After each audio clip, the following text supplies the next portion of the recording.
திருப்பாவை பாடல் 7. கீசு கீசு என்றெங்கும் ஆனை சாத்தான் கலந்து பேசின பேச்சரவம் கேட்டிலையோ.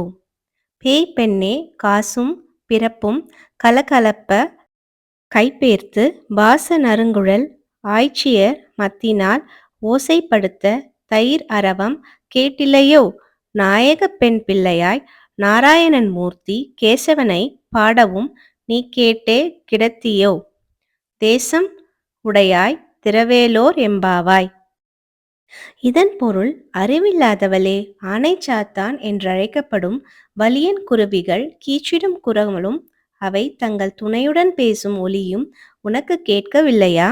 வாசனை மிக்க கூந்தலை உடைய ஆய்க்குலப் பெண்கள் மத்துக்கொண்டு தயிர் கடையும் ஓசையும், அப்போது அவர்களது கழுத்தில் அணிந்துள்ள அச்சுத்தாலியும் ஆமைத்தாலியும் இணைந்து ஒலி எழுப்புவது இன்னுமா கேட்கவில்லை?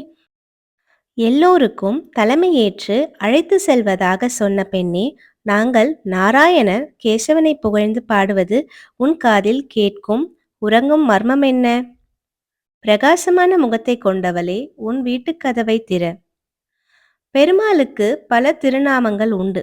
இதில் கேசவா என்று திருநாமத்தை 7 முறை சொல்லிவிட்டு அன்றாட பணிகளுக்கு கிளம்பினால் அன்றைய பணிகள் தங்கு தடையின்றி முடியும் என்பது நம்பிக்கை.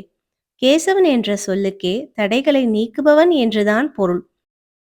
வாழ்வில் ஏற்படும் தடைகளை கடக்கும் இப்பாடலை திவ்ய தேசங்களில் ஒன்றான ஆயர்பாடி டெல்லி ஆக்ரா ரயில் பாதையில் உள்ள மதுராவில் இருந்து 12 கிலோமீட்டர் அளவில் இருக்கும் தலத்தை மனதில் கொண்டு ஆண்டாள் பாடியிருக்கிறாள்.